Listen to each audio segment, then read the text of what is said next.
at it. No, don't look. I'm driving. You drive. Car. 10 and 2. 10 and 2. I'm 10 and 2. Hey, good morning. Good morning. Good morning to anyone who is watching. We are driving to Nashville to tape the Mike Huckabee show this evening. Hey, everybody. And that show will air sometime in August. We don't know the exact date yet, but we are taping tonight. And we just heard this story about Bernie Sanders. His staffers are so mad. Into this? His staffers are furious because they are not making $15 an hour. Oh my God, that is so rich. I mean, not really, but Bernie Sanders is rich. So the union, now apparently there's a union agreement that sets staffers' pay at $36,000 annually, no matter how much they work. So they're salaried staff workers right now, but because they're working 60-hour weeks, they have figured out that means they only make like $13 to $14 an hour. And so now they're furious because Bernie's constantly on the campaign trail saying, you do it, $15 an hour. $15 an hour. So everybody should get that. Everybody. It's a living wage. That's what he's saying. Which, like, listen, is there any such thing as a living wage? Like, what? First of all, well, apparently it's $15, but I don't know how they've established that, and that. then is that goalpost will move. Right. That it'll completely move. Like in the next year, they'll move that to something else. Then it'll be $20 an hour. Right. And why stop there? It's just unsustainable. Let's just make it 50, right? Well, yeah, I mean, exactly. That's a living wage.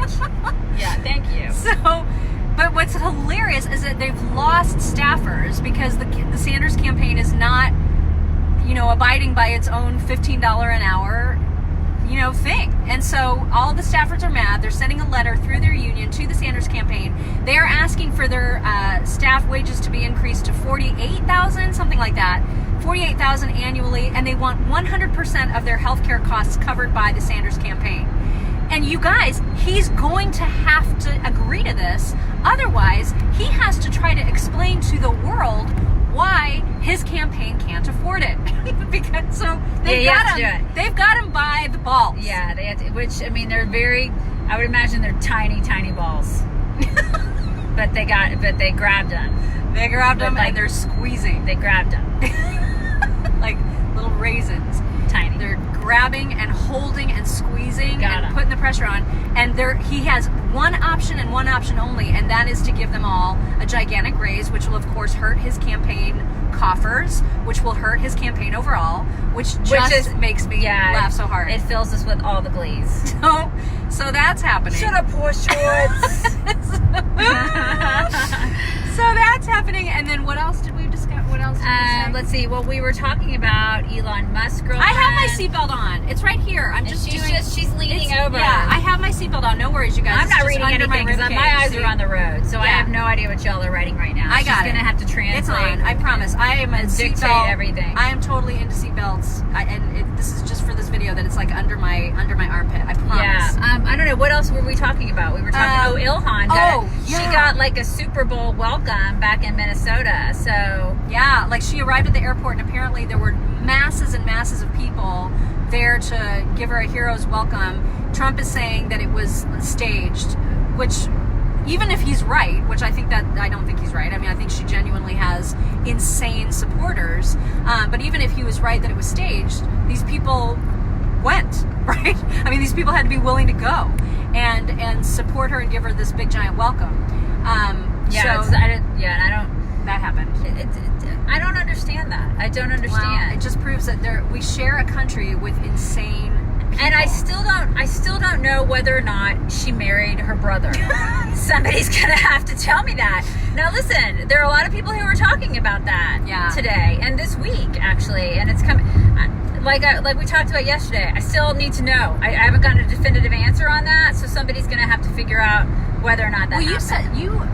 Yesterday you were saying that there's a specific blog that is doing all the investigating. I don't remember what it is. Powerline. I think it's Powerline blog is doing a lot of investigative journalism on that because actual journalists or who they think, the people who think that they're actual journalists, they're not investigating it because they don't do that. The quote actual journalists are basically anti-Trumpers now, and they just all they want to talk about is how they hate the orange man, and so they don't do actual journalism anymore.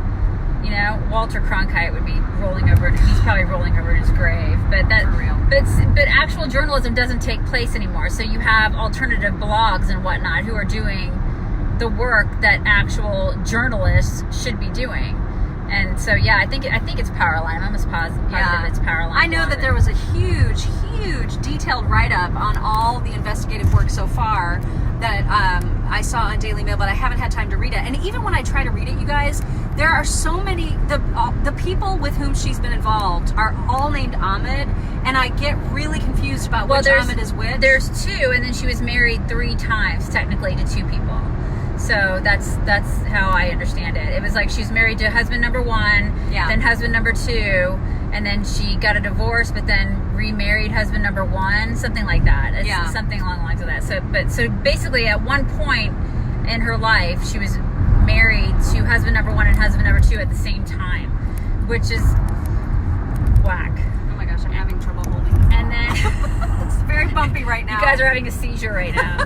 and then one of those guys could have been her brother. That's what they're saying. Yeah. So that I just wish somebody would answer the question. I mean, if she was a Republican, the question would have already been answered, and the media would have already been all over this. Just answer the freaking question. What is the big deal?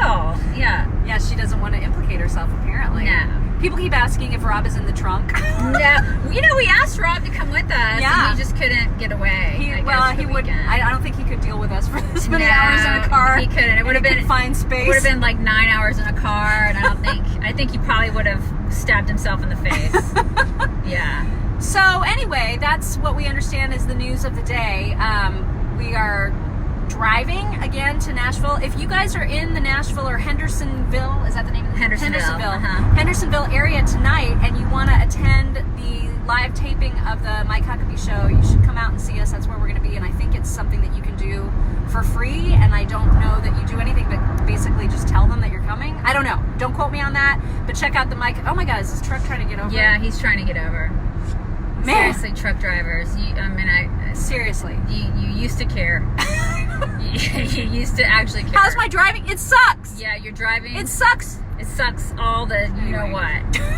We should Good probably Lord. get our eyes back on the road. Yeah, okay. So anyways, we'll probably check in with you guys later on this afternoon, probably right before we go to do the show. We're hoping that we get to meet him in advance and get him to do a Facebook Live with us. That would be amazing. This is like the before, and then you guys will see us with actual makeup on. It'll be great.